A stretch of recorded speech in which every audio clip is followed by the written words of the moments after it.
Elsie Jensen here. Tonight we're going to make some shrimp and grits. We're going to bake up our pumpkin seed sourdough, and then we'll make a salad and some homemade dressing and cut up some fruit. So let's start by getting our sourdough ready to go into the oven. Pull it out. And let's give it a good score. We did a loaf today. And I'm going to do a nice big score. I always lose this half the time. There. Apparently, I didn't put it on right again. There we go. So we got our nice score. I'm just going to go over that one more time since I was going there. And let's see. It's kind of hard. I've got all these pumpkin seeds, so I might do a second score over here. We'll see how it looks. We'll be like an artist. Just some random scoring today. It might. It is big. It like poofed up. But you know, it's like the changing of the seasons and the house is changing. So hopefully, I'm always like, oh, season change. Hopefully it doesn't mess with my loaf. I'm going to put the lid on. I've got my oven preheated to 500 degrees. Put it on there. We're going to pop this in there. We're going to bake this at 500 degrees for 20 minutes with the lid on. There we go. And then we'll turn it down to 450 and bake for 20 minutes with the lid off. Everything is go. Apparently I can't walk. Got my little platforms on, not that I'm not already 5'9", but you know, these make me almost 6 feet, so I kind of like it. Okay, let's get going. We're gonna cook up a pound of bacon for our shrimp and grits.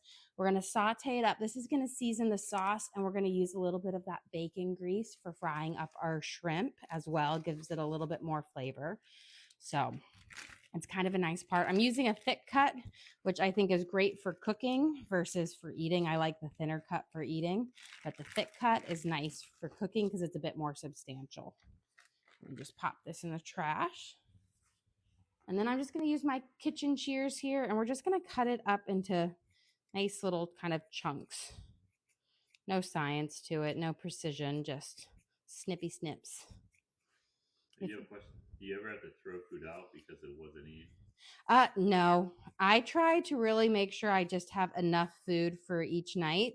And then like my parents, if they don't eat with us, I always send it home with them, and I just send everything with them because I think they don't know how to cook anymore. I think they've forgotten because I've been cooking them all their food for so many years. So no, I rarely have to throw food out. Now, I will say if a leftover goes into my fridge, then yes, it'll probably get thrown out. But I try to send everything home with my parents with their meals. But that's where I always try to make sure I'm making the right portion. I actually kind of sometimes try to err on the smaller side just because we have always so many components to our meals and bread and desserts that I always like to make sure there's just enough and not a lot extra, unless of course if it's somebody's favorite food, then I always try to make extra because it's like ravioli. They love it and it's a time consuming meal. So I don't like to make it often, but when I do that, I make a huge batch of it. Okay. Let me give my hands a quick rinse.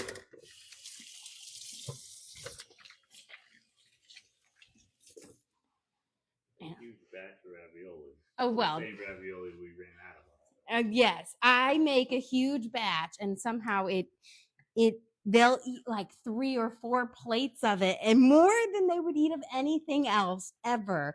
But it's because I made it, and then they're all like scarfing it down as fast as they can, and I'm like, geez. I know last time I made ravioli and like my stepdad came to pick it up for him and my mom, and he, like, my husband and my son were still eating some, and they were like, and David was like, pack it up faster before they come back for another round. And he was like telling them they'd had enough to eat. Okay, we're going to get our bacon cooking up. I've got my pan heating up here on an 8 to let it sweat out that fat. And while we're doing that, let's prep our onion. We're going to saute up a yellow onion with this. And we've got peppers, tomatoes, and zucchini that we need to chop up for our kind of our base for our shrimp and grits. I'm throwing in some zucchini in here. Normally I might leave it out, but I might not use it. I'm deciding. I think I want to use it, but we'll see. Typically I don't use it, but I was trying to add another vegetable in for the kids. So who knows? It may get used, it may not. I feel like zucchini can go in really anything you cook because it's just like a big sponge. It just really soaks up the flavors that you cook it in. And we're kind of doing a little bit of a Cajun style for our shrimp and grits. There we go. Got our onions. Have these prepped. I have 2 peppers. We got orange, and then I wanted to use a little bit of a green pepper here just for a bit of color. Typically, I steer clear of the green peppers because I don't think they have as nice of a flavor. They're a bit more bitter, but sometimes they're the right flavor profile. And I feel like with Cajun food, you can get away with the green peppers. I'm going to do I'm going to dice these up too because I don't want any of my veggies to be super large. I kind of want it to be a nice little sauce that will go with our shrimp and grits. Now, I find if you cut your peppers, your bell peppers from the inside versus the outside, so cut them inside versus the skin, they cut much nicer. Your knife will go through it much better, less likely to slip, just has a little bit more grab on it versus the other way. There we go. So we've got our green pepper chopped up. You have a question? Where do you get your meal ideas from? You know what? I just kind of see what I'm feeling like, you know what I mean? And then I don't really, and this is terrible, I don't really meal plan, which I probably could be so much more productive if I do. But when I go to the grocery store, I just buy what looks good and what's on sale because, you know, I'm always trying to kind of find ways to make our grocery bill cheaper because feeding 9 people every day is expensive, especially when groceries, I feel like, keep going up. But I kind of pick on what's in season, what's on sale. And then I just buy it and then I kind of feel what I like every day. I always have my staples in my house. You know, I've got my pantry that's full of, you know, rice and different pastas, and, you know, like grits and polenta. So you can kind of have any side with whatever we're baking. And then of course, my spice cabinet is always full. And then I will say one thing that makes this like it work for me is because I have 4 refrigerators, and I know this sounds ridiculous. And I didn't just go out and buy 4 refrigerators. They've kind of collected with us over time. When we moved into this house about 10 years ago, we brought a refrigerator with us, but our house had this really old, I want to say maybe late 80s, early 90s fridge. It was, you know, the one with the freezer on top and the thing in there. And and had an old dishwasher, and we ended up replacing all of our appliances. So that meant we had 2 outdoor fridges, which I was like, oh, great. One will be like an overload produce fridge. The other one will be a drink fridge. And then when we just remodeled our kitchen, like a year and a half ago, the ice maker on our fridge broke. And it was going to be almost as expensive to buy a new one to replace it. It was going to be like $800. And I said, let's just get a new one. We'll move it out to the top because I'm not going to spend $800 to fix an 8-year-old refrigerator, which will probably break down in a couple of years. So we bought a new refrigerator, and then there's our 3rd refrigerator out there. And so it's always stocked with so much produce and, you know, food. I have big drawers full of potatoes and onions, everything that you need to make my staple. So it's like going into a grocery store and figuring out what to make. Question: what's your favorite cuisine to cook and your favorite cuisine to eat? I will say my favorite cuisine to cook, I love Italian food. And I will say it's probably my favorite to eat. I'm a bread and pasta girl. I love it to death. Probably a bit too much. Okay, we've got our onions and our peppers chopped. Let's get ready on here. I'm gonna actually, I will just move them up to here. And then we're gonna start prepping our tomatoes. That way we can have all of our prep done and it's showtime. So I've got, these are just some plum tomatoes, Roma tomatoes, and we're gonna decore them for our shrimp and grits night. This is gonna be our kind of, I'm using fresh tomatoes in it because it's gonna have such a nice flavor, but you could use canned tomatoes, about 2. And your favorite tea? Italian. So I said like my favorite to cook and to eat. It's probably both Italian because I love my bread and pastas. So, although Indian food is I love Indian food, but I rarely cook it and I rarely get to eat it because I'm alone in that. My family doesn't share my passion for Indian food or Ethiopian food. Love it. Love it. Just those different cuisines that they're a bit more challenging to cook at home because you really need to have those more exotic spices, which are kind of hard to come by. I feel like Indian food, you can definitely get more and more spices now to make some of the common ones. And I do have a couple curry dishes I make, but Ethiopian food is just really hard to recreate at home. And I will say a lot of Asian dishes are hard unless I can go to an Asian market and get the right kind of sauces and spices for that. Okay. We're letting our bacon kind of crisp up a little bit here. And then we got a couple more tomatoes down. So I'm putting a nice kind of dice on my tomatoes. I don't want them to be too big because I do want them to really sweat out and turn into a sauce. And if you leave them a bit too big, their skins will get kind of stringy. So just kind of a nice kind of slice up. I will say if your knife slips on tomatoes, which is one of those big indicators, if you have trouble cutting through a tomato, you just need to sharpen up your knife. That's for me is when I know my knives need sharpening is when I'm trying to cut a tomato and it just keeps slipping. That's my biggest indicator to sharpen up my knife. Here we go. We got 3 more to go. And then we're going to drain some of this bacon grease out and we'll add our onions in. We're going to put the bacon grease in my other pan and we're going to save that for when we saute up our shrimp. But since shrimp cooks really fast, we're not going to do that until closer to the end of our meal because I don't want it to sit and get cold. Shrimp is really easy to overcook. So we're going to cook it at the very, very last minute, last 5 minutes. That way it will be nice and hot and have a good kind of crisp on it. Okay. Looks like we are done with our first major set of preps. We'll do some fresh herb prep in a little bit.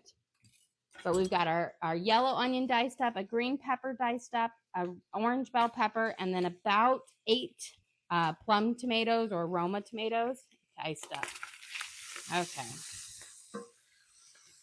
I'm going to turn this down, and we're going to steal some of this bacon grease because we're not cooking this for like a pure crispiness, but we want this to season up our thing. So I'm trying to get it without losing any bacon in there. I'm just going to try to get a good amount in here. And we're going to saute our shrimp in that. It will be just lovely. Okay. Let's add in our onions first. We're going to cook them with the bacon in there. No need to take out. A lot of times you'll see recipes and they're like, cook the bacon and then remove it. Yeah, I never do. I always just keep it in there. There we go. Give it a good stir. Don't worry if you have bits of your bacon sticking onto your pan. When we add in our tomatoes and a little bit of cream later, that will all come off, but they'll add a great flavor. Those are your crispy bits, so when we deglaze it, it will be nice and ready. Let's get our grits going. So I'm going to turn on my back burner here. I've got 3 cups of milk. And then we're going to add 3 cups of water.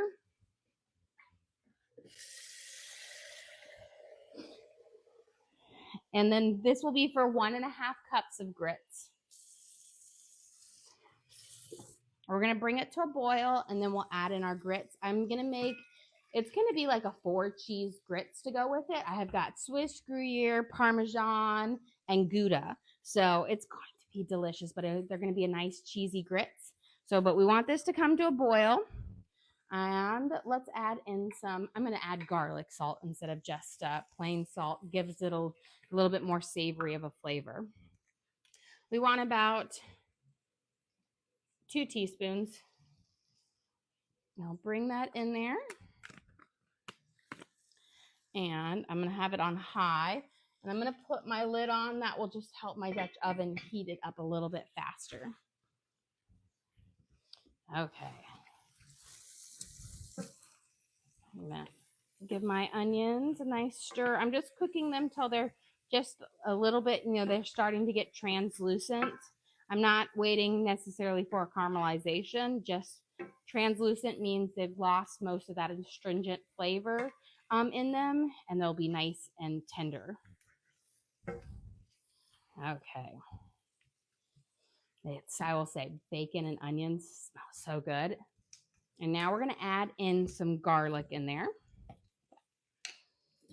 Let me grab a spoon.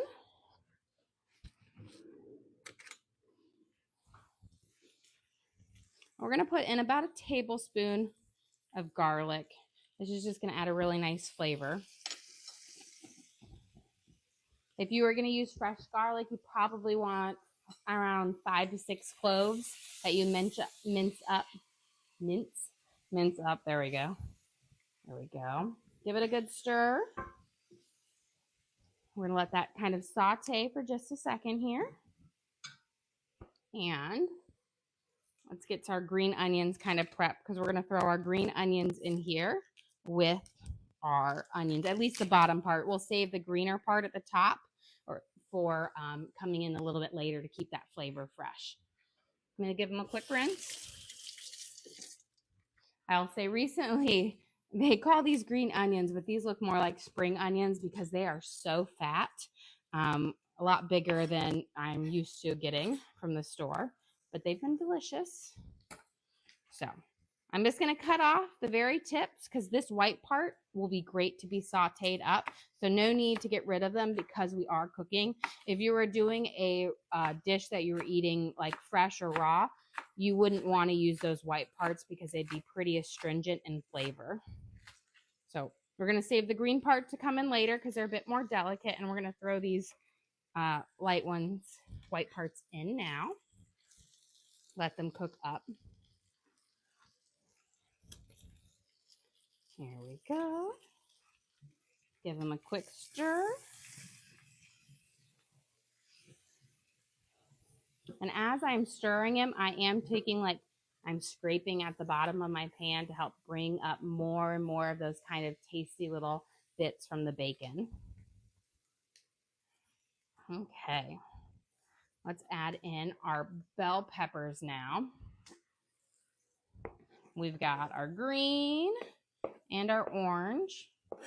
I'm waiting to add the tomatoes in until these have a nice little crisp up, because once you add those tomatoes in, they're going to start sweating out a lot of liquid, and you're not going to be able to get a good saute on the rest of your peppers that way.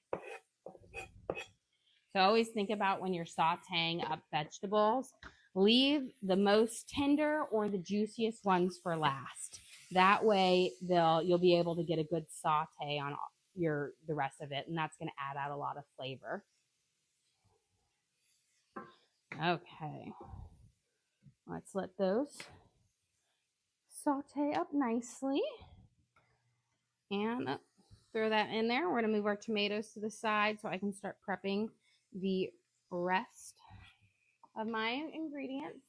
We're going to add in, we'll save parsley towards the end, that's fresh, but I'm going to chop up some fresh basil in here because this will be lovely. I'm going to give it a quick rinse.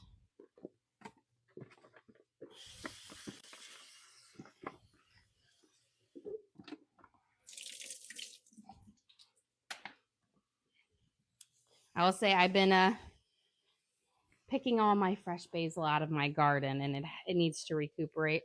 I thought 8 plants were going to be enough, and I'm really thinking I need to double that and have maybe 15, 16 plants. So luckily I have garden space. We were working on getting a new garden area ready. I had these old garden beds that I put in our house when we first moved in. And so we're going to move. We took those out because they were cedar, and I'm going to get some new garden beds. We bought some of the Vego ones and had my husband put together. A lot harder to put together than the video makes them seem. A lot more screws. There is no like, oh, it's put together. No, there's about like 100 different screws that you have to put together. But I actually really like them. They look really nice. I got them in this like fun green color. And so yeah, it is. It's like that vintage retro. It's that kind of cool green color, and I love that color. Hence, it's like the color of my walls too. If you haven't noticed, green is my favorite color. Oh, lost the spice. I'll get that in just a second. I'm going to give this a good mince here. This is our fresh basil here, and this is just going to help season up. It will go really well with our kind of Cajun spices. Basil is just a really lovely herb. And I will say, when it's fresh, it's not, it has a distinct flavor, but it's not as quite as strong as when it's dried. I find dried basil has a bit more of a kick to it. This one mellows out when you cook it. Okay. Let's give our peppers and our onions a nice little stir here. Okay, just making sure nothing gets stuck to the bottom of our pan. There we go. And let's add in some spices in here to kind of let them, I like to bring their flavor out. Well, we'll do that when we come back because our sourdough is ready for its lid to come off. Okay. I hear ya. This is always the moment of truth. Did it pop? Did it not? Looks like we've got a pop. Beautiful. Put it out here. This is our traditional loaf with some pumpkin seeds on it. It was really popping in my Banneton basket. I was hoping it wasn't overproof, but I don't think so. We are going to change the temperature down to 450. That way it doesn't have a super dark crust, and then I'm going to cook it for 20 minutes again. If I can get the button, there we go. I like mine to have a nice kind of blonde to golden brown crust on it. That way it doesn't get too crunchy. I find if it gets too crunchy, it's not as good. Okay. Give this a stir. Let's get our grits in here cooking now. We should have a nice, you can see the steam coming off our milk. So I have 1.5 cups of grits. We're going to stir this in. And then once it starts to come to kind of a rapid boil, we'll turn it down to low and we will put our lid on and let it simmer until the very end when we will add in our cheese. Do you have a question? What fruit are you having tonight? We are going to have some honeydew melon. I have one. Actually, I went to the store today and I got a lot, but I said we're going to cut up our honeydew first. I always try to make sure. Sometimes my kids will be like, oh, I want this and this. And I'm like, no. We have to eat things first before we can. Okay, let's get our spices in so they can start bringing out the flavor. We're going to use some Cajun spices. So I'm going to use about a tablespoon. And I will say this blend by McCormick is not super spicy, which I like because I'm a spice baby. If you want to use like Tony Chachere's for a bit more kick or add in some red pepper, you can. We're going to use about a tablespoon of paprika. This is going to give it a really nice color to our sauce. Some onion powder, about a tablespoon. And a little bit of Old Bay seasoning here. If I can open it up, there we go. We're going to use some of this on our shrimp as well. About a half a tablespoon, not quite as much. And then we'll do a couple of good shakes of garlic. Whoa! No worries, guys. Not a big deal. I haven't mixed it up. I've never had that happen before. You know why? I took this off. Hey, guess what? We can make this. I've got a shovel here and a bowl. I haven't stirred it, so we're good. And this is why we can't just jump at it. We're live cooking, but I'm not ruining my dinner tonight. We will add some more in. I'm just going to take out those vegetables. And look, if you zoom in here, we've got almost all of it out, and we really didn't lose that much. So look, we've got about a tablespoon left. So we're going to add just a bit more of our other spices. Look how much. Luckily, we have more than enough to go by. Woo. Good thing it wasn't a soup. See? This is why I do my things on top. Okay, my Old Bay didn't get touched. It's really just my paprika that got hit. And here we go. I'm just going to take actually one little scoop more out. There was a bit right there. Okay. Fun, fun, fun, guys. Note to self, don't take that off and then forget about it. You know, there's always fun stuff that happens in the kitchens. But you know what? As long as you stay calm and level-headed, you're going to realize that it's going to turn out just fine. And luckily, garlic salt is not as salty as regular salt. Okay, we've got this stirring up. We're going to add in our tomatoes. This will sweat out a lot of juice, a nice little flavor to this. And when you... More garlic salt. Oh my gosh, I just bought this. You're right. I'm going to have to order it on Amazon tonight and get it going here. Because I had bought 2 bottles like a week or 2 weeks ago. And that other one is down really low. Well, don't lose 90% of your bottle on there. But hey, dinner's not ruined. So at least that's the good part. I'm more happy that my dinner's not ruined. Okay, we're going to give this a good stir. You can start to see some of it is thickening up a little bit here. But it's going to thicken up a lot in just a little bit. But I'm going to turn it down now to nice and low because we've got a good boil on it. And then we're going to let it with the lid on because otherwise it's going to boil everywhere and splatter. Okay. Let me try this. Right now we haven't added in all of our ingredients yet, but I just want to make sure. Good. Not even that salty. See? Smart. You just got to think ahead.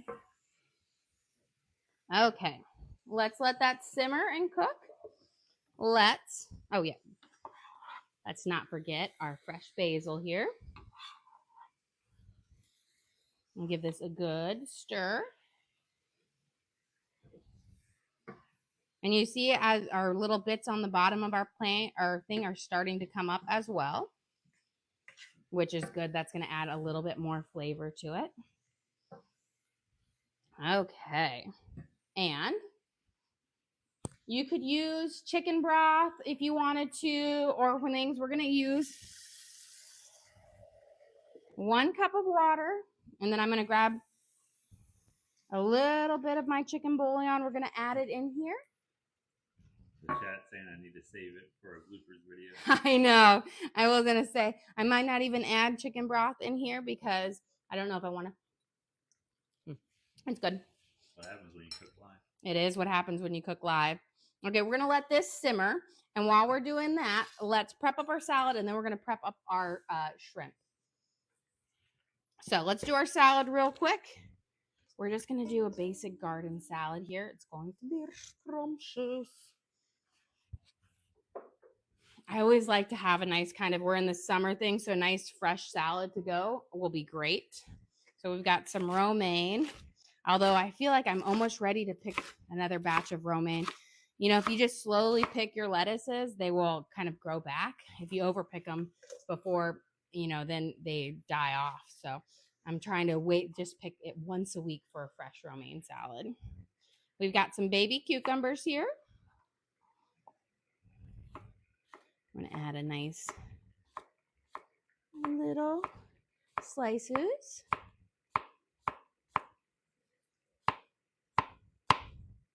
Here we go. And I will say, Baby cucumbers, English cucumbers are so good. They have such a tender skin. I actually prefer them over regular ones, but if you're going to use a regular cucumber, just give it a skin, like peel it real quick. And that way you have a nice tender instead of a bit chewy.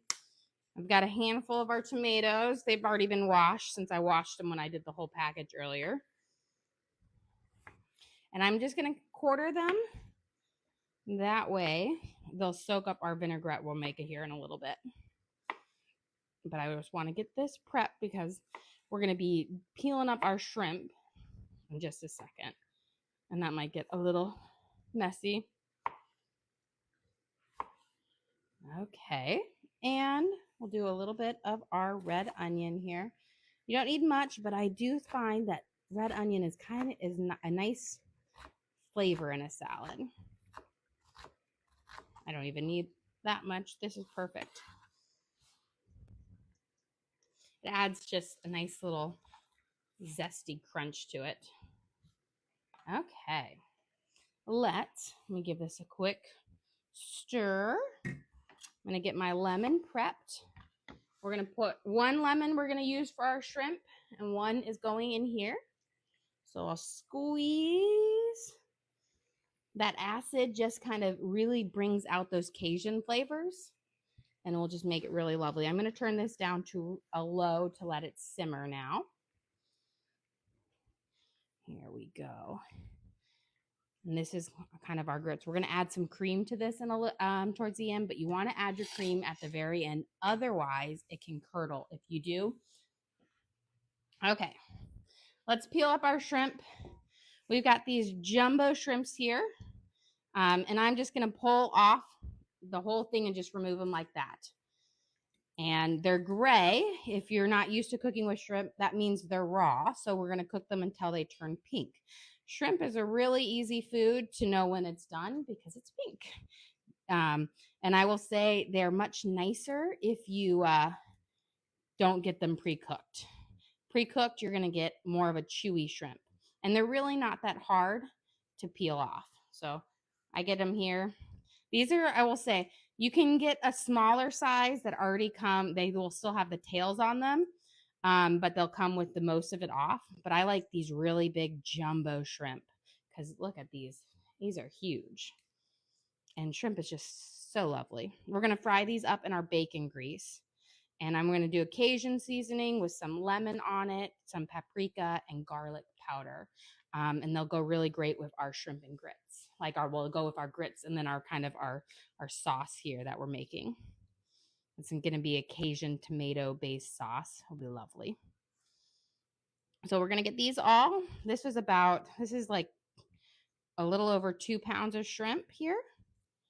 And again, don't be afraid to, if you've never done this before, it actually goes pretty fast and it's really not that difficult. What I do, my technique for doing it is let me grab one. You squeeze right here until that tail pops out, and then you just pull everything off. You have a question? They're already deveined? Yes, that I will glad I am. Like I always find the ones that have been deveined because that is not a fun process. You have to get little tweezers and pull them out. And I will say, save yourself the work and get that taken care of. Okay. Do I have any more left in here? Oh, there's a few stragglers towards the bottom. And there we go. But always, I will say, get the raw shrimp. It just cooks up nicer than the already cooked shrimp. I mean, and it just I feel like shrimp is one of those things that it overcooks really easily. So it's nice to use them when they're fresh and raw. Let's start heating up this bacon grease and start getting it nice and hot. And then we're going to squeeze our lemon juice over our shrimp that we have right now. The lemon juice is actually going to start cooking it. I know it's not really cooking, but the acid actually starts curing the shrimp. And you'll actually start to see it turn a little pink. If you were to leave it in there long enough, it would turn your shrimp pink like a ceviche. So it's more like chemical cooking. So we've got our juice of our half of our lemon here. very carefully. I don't have much to mess up with this one. A little bit of the garlic salt. About, I want to say teaspoon so. A little onion powder. That's going to give it a really savory flavor. The paprika will give you this nice, pretty kind of golden color when we cook it up. So just a good sprinkle over. That's probably about a half a teaspoon. And then we're going to use some Old Bay, which I feel is like a seafood quintessential, like, use there. We're just going to give this a nice kind of coat with our hands and kind of get it all. You can see it has that nice flavoring on it. And then when they're ready, we'll drop these in our bacon grease when it's nice and hot. We want it to start bubbling first.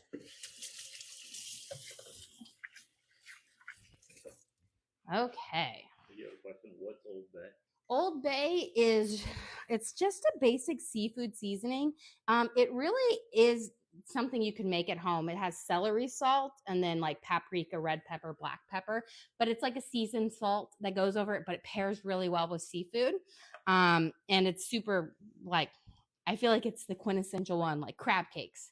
Make yourself, chowder. It has Old Bay. It's seafood. It's Old Bay. Do any of the kids not like shrimp? We don't actually eat shrimp all that often, but I think everyone likes it. I don't know about Jack since he's so young, and I feel like his flavor palette changes every other week, whether he likes something or not. But I think he'll like it because he is a meat boy. He loves his meat. So I think he's going to enjoy it. Okay, let's make our dressing for tonight. We're going to do just our creamy, like balsamic ranch.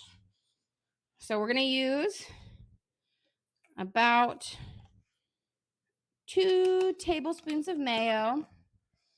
I'm like going through this. I have a little bit of this buttermilk left, so we're trying to use it up. And then 2 tablespoons of buttermilk. And then we're going to put in about a tablespoon of olive oil.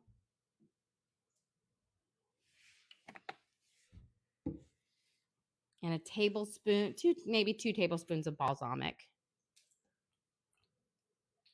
About 1, 2.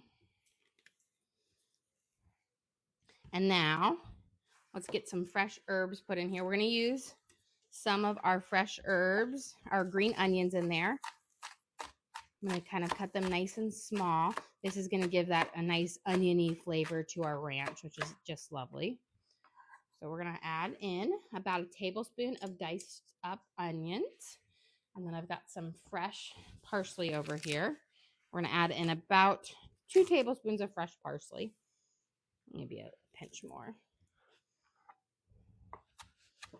We're going to mince this up and add it in there because you don't want any super big leaves in there. Otherwise, it just won't spread onto your salad nicely. So just make sure you have a nice little mince up of your parsley. And honestly, any fresh herbs from your garden taste great in this, except sage. I feel like sage's texture just is not good in a salad dressing because it's fuzzy. But oregano, thyme would all be great in here. We've got our fresh parsley. And then we're going to add a little bit of onion powder in here, about a teaspoon.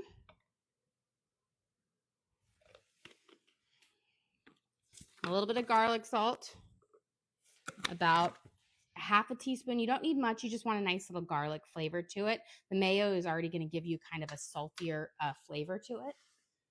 And let's give this a good shake. I'm going to close it up. Shake it up. And we're going to have a nice kind of balsamic ranch, which will have kind of a beigeish color from the balsamic dressing. But I feel like the flavors work really well together. So we'll have this ready for our ranch.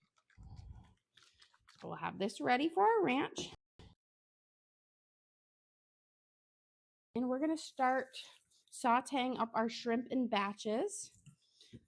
So we're going to add in about a half a cup of cream in here. So that's about a fourth, about a half. And this is going to give you a nice kind of creamy sauce for our shrimp and grits, which will just be so delicious over um, our cheesy grits. Whoop, splash myself. Let me give this a nice little taste. I think our bacon is pretty hot now, so we'll be good for that. Let's try this. Oh, that's good. So good. I love shrimp and grits. Okay, we've got that up. And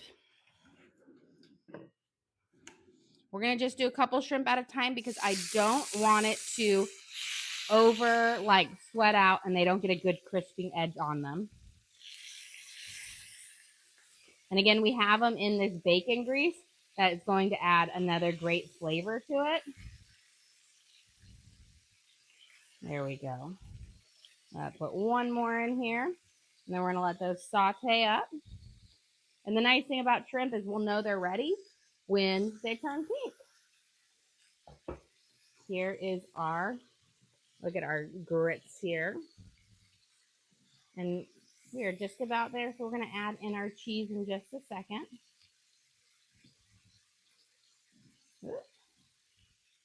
Made a little mess. But look how those just thickened up so nicely. The trick with grits is you mix them and then you just forget about them and then they'll be ready.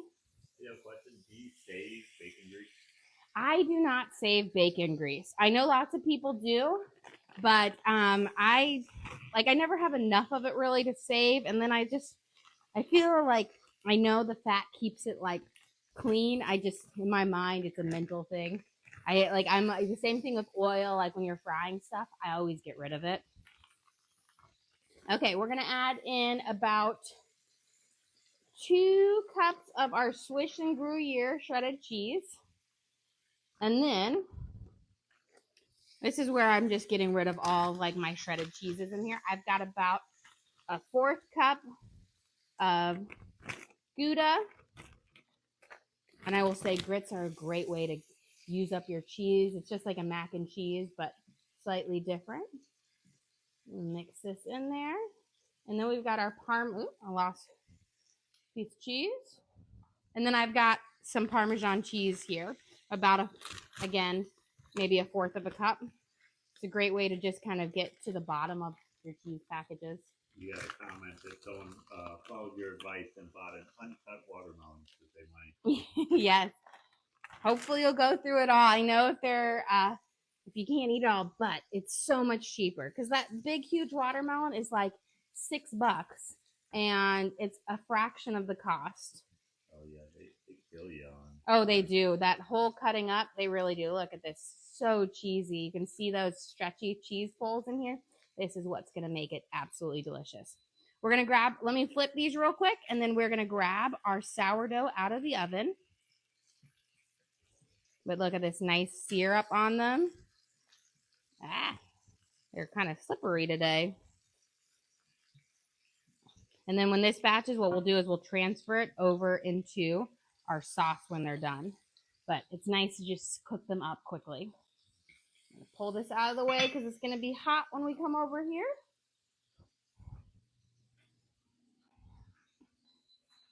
Okay, I hear ya. Whoop, I lost my oven mitt. Look at our beautiful sourdough. It has a lovely golden brown crust. I like the lighter color because it makes it less crunchy and more chewy. I put it right here. I'm going to grab a trivet. I always like to get them out of my Dutch ovens as quick as possible because I don't want it to cook up on the bottom anymore.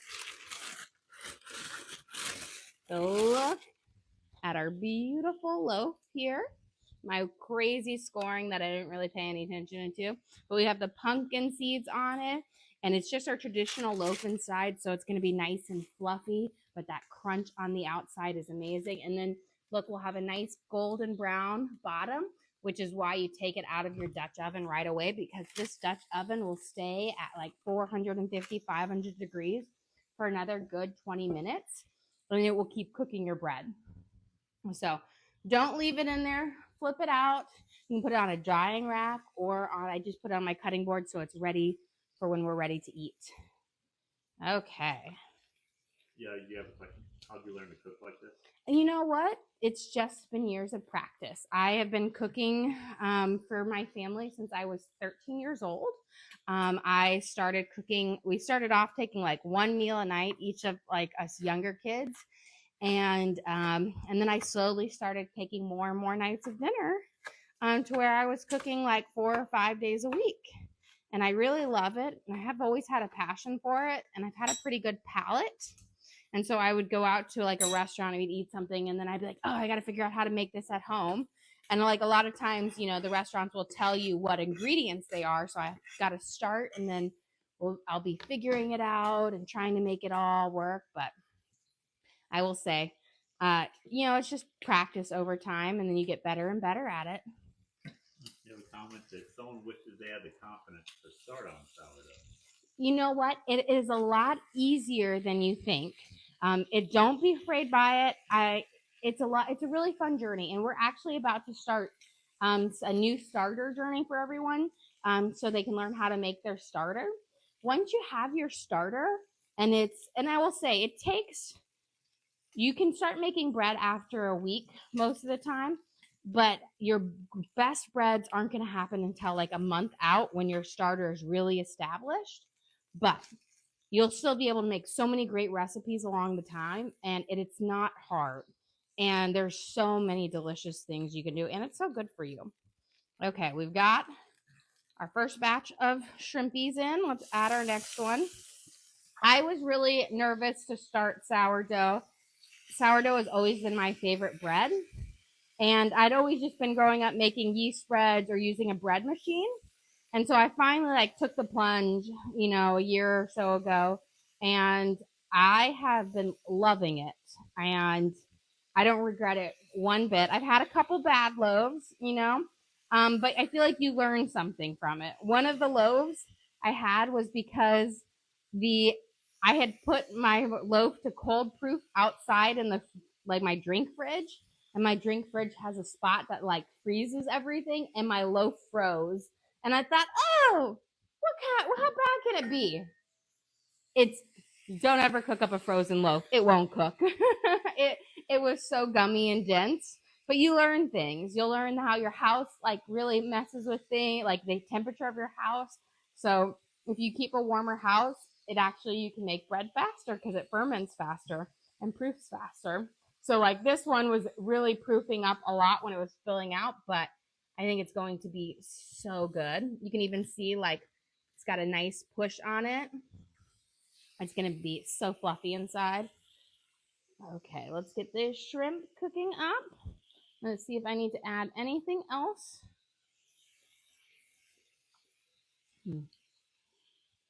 Maybe we're going to put fresh parsley. I'm going to add a little bit more lemon.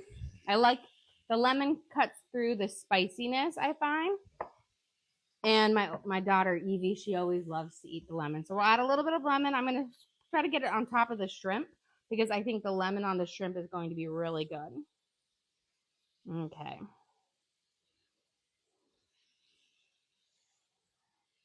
There we go. It's kind of like lime in Mexican food. It goes well.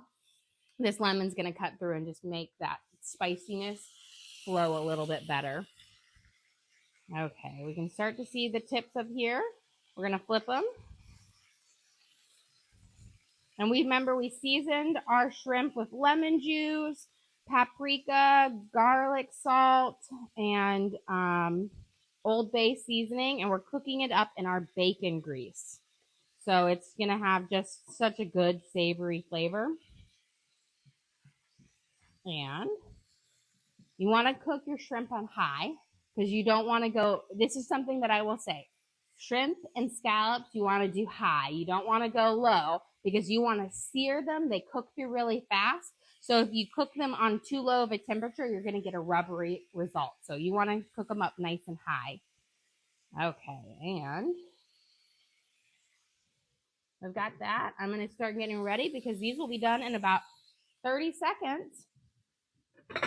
And we'll be able to plate up our dinner.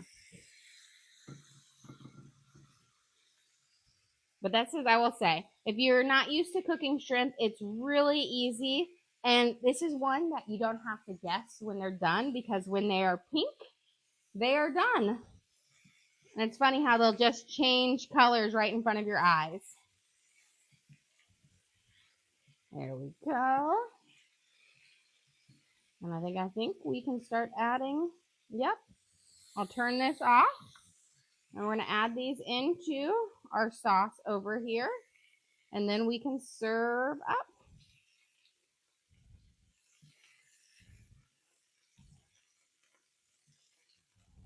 And then I'll show you how we'll serve this up today, because you want to scoop this over your grits, because this sauce is going to really season up your grits. Okay, look at all those shrimpies in there. So good. Okay, got my plate. I need a little shovel here because I want to get my ladle that sauce on, and my tongs for my salad, and we are ready to go. Okay, so we're going to start out. These are our 4 cheese grits using Gouda, Swiss, Gruyere, and Parmesan cheese. Look at all of that cheese. It's just going to be so gooey. You want to make a nice bed right here.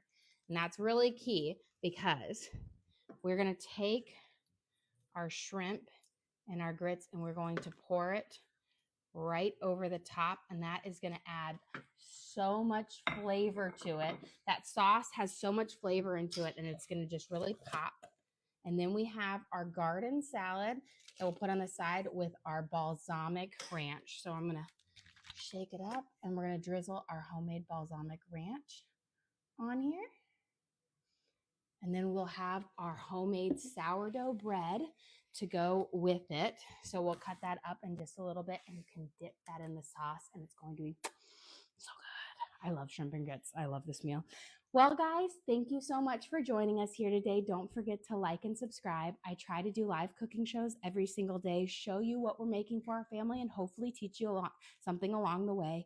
Again, we do upload all of our videos to the link on our page. So if you ever want to recreate any of our recipes at home, you can just find that link, search for the recipe that we made, and cook along with me again at home. Again, thank you so much for joining us here today. Don't forget to like and subscribe.